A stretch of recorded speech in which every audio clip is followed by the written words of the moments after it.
Muito antes do Haaland vir com esses números absurdos, do Gyökeres assombrar Portugal, do Messi e do Cristiano Ronaldo aparecerem e transformarem os números numa parada bizarra, tinha um brasileiro que já fazia isso na Europa. Para esse cara, manter a média ali de um gol por partida era normal. Essa era a rotina dele. Eu tô falando de Mário Jardel. Se você for mais novo, talvez não conheça o Jardel. Os mais velhos certamente sabem de que eu tô falando e os gremistas com certeza conhecem o atacante. Mas esse cara talvez não seja tão conhecido do público brasileiro porque viveu numa época em que sobravam atacantes e teve pouquíssimas chances na seleção. E a real é que talvez ele tenha vivido na era errada, porque nos anos 90 não se falava tanto em números. Mesmo ali no início dos anos 2000, quando ele ainda jogava, os números não importavam. Claro que eles importavam,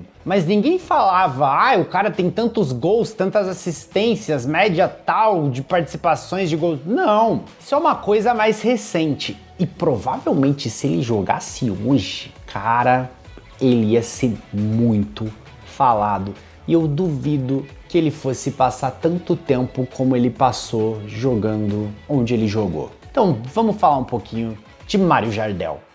Como eu disse aqui, o Jardel é muito ídolo no Grêmio, muito importante na conquista da Libertadores de 95. E treinado por Luiz Felipe Scolari, o jogador que era um especialista em bolas aéreas, fazia muitos gols, foi muito decisivo e peça-chave do tricolor do Imortal na conquista do bicampeonato da América. Do Grêmio, ele rumou para Portugal e foi jogar no Porto. Em 1996 ele chegou ao clube e o seu impacto foi absurdo. O Jardel jogou no Porto de 1996 a 2000, foram 4 temporadas. 170 jogos com a camisa do clube, 168 gols marcados. Na Liga Portuguesa ele conseguiu ser melhor ainda, marcando 130 gols em 125 jogos, sendo inclusive chuteira de ouro da Europa na temporada 98-99. Como eu disse aqui, você acha que alguém com essa média de gols no futebol de hoje passaria tanto tempo jogando em Portugal?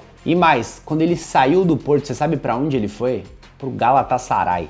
Mas o Galatasaray era o atual campeão da Copa da UEFA, um timaço. Tudo bem, o Galatasaray era um time forte, tinha jogadores de nome como Tafarel, Capone, Belozoglu, Hagi, Popescu. Mas mesmo assim, né?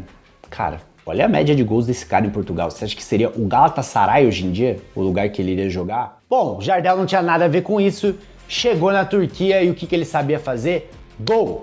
Supercopa da UEFA, Galatasaray campeão da Copa da UEFA, Real Madrid campeão da Champions League. Como foi esse jogo? 2-1 pro time turco, 2 gols de Mário Jardel. A passagem da Turquia não foi tão boa assim, durou apenas uma temporada, foram só 34 gols em 43 jogos. Uma média de apenas 0,79 gols por partida. Baixa, né? Pro jogador ali, pro que ele tinha feito no Porto, até que é baixa. Então, depois dessa temporada, ele voltou para Portugal, mas dessa vez não no Porto, e sim no Sporting. E aí, mais uma temporada de nível absurdo. Você acha que as temporadas do Gyökeres foram boas no Sporting? O Jardel fez 55 gols em 42 jogos. Uma média de 1,31 gols por partida. O homem fazia mais de um gol por partida. Ele inclusive jogou com o Cristiano Ronaldo no Sporting. E ali ele conseguiu mais uma chuteira de ouro da Europa. Gente,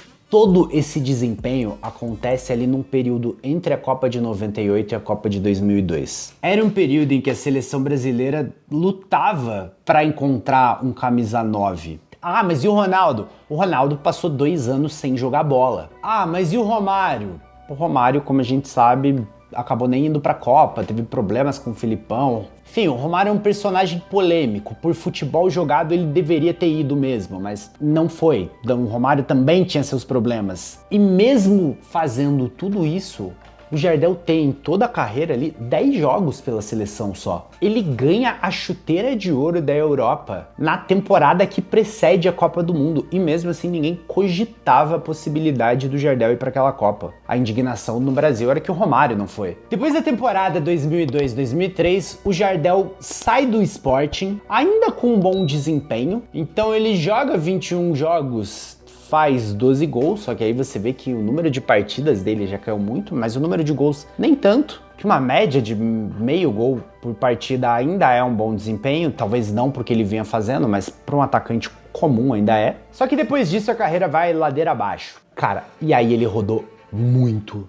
time. Eu vou ter que ler aqui pra vocês porque ele rodou por muito time até se aposentar, ó. Bolton, Ancona, Newell's, Goiás, Beira-Mar, Anortoses, Newcastle Jets, Criciúma Ferroviário, América do Ceará, Flamengo do Piauí, Chernomor e Rio Negro do Amazonas em 2011. Quando aos 38 anos ele pendurou as chuteiras. E aí você me pergunta, o que esse cara tinha? Por que ele fazia tanto gol? Por que ele não recebia chance na seleção? A parada, meus amigos, é a seguinte. Jardel era um atacante alto. O típico centroavante de um toque na bola. Tempo de bola perfeito. Aquele cara que sabe se antecipar ao zagueiro.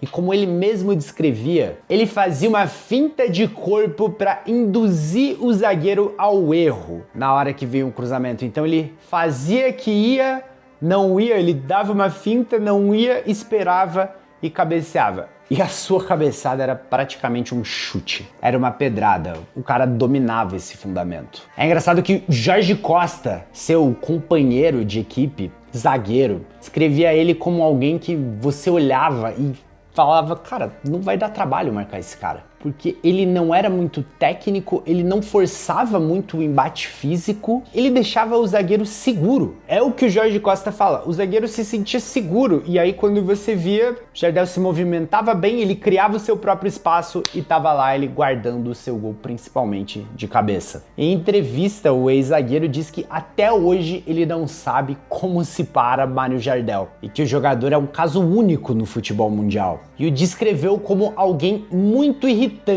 porque sem fazer grandes coisas, ele fazia muitos gols. O atacante era o que a gente pode dizer o falso ruim. É aquele cara que talvez não tenha tanta intimidade com a bola, que se você for jogar uma pelada, talvez seja o caso do Haaland, que muita gente fala por aí, que o Haaland, se você der a bola para ele não consegue jogar, ele não consegue driblar. Tem um vídeo clássico do Haaland tocando bola no aquecimento, que ele não consegue ir bem numa roda de bobinho no aquecimento. Só que a hora que a bola rola e que o jogo tá valendo, esses caras simplesmente são imparáveis na frente do gol. Eles têm um faro para estar no lugar certo, na hora certa, para encontrar aquele espaço, para atacar a bola no momento exato, para forçar o erro do zagueiro, que é coisa que muitas vezes o jogador mais habilidoso, um cara muito melhor, provavelmente muito mais talentoso, não tem. Um cara que na rua seria muito mais jogador, que na pelada seria muito mais decisivo, mas que no futebol profissional não é. E no fim das contas, há quase 30 anos atrás, muito antes do Haaland ser esse jogador que parece ser impossível de marcar, já existia um brasileiro fazendo muitos gols e aterrorizando defesas pela Europa. E talvez ele nunca tenha tido o reconhecimento que mereça. E você consegue lembrar de algum outro jogador que parecia não ser grande coisa, mas que na verdade jogava muita bola e que a hora que o bicho pegava ele resolvia? Se você lembra, deixa aí nos comentários.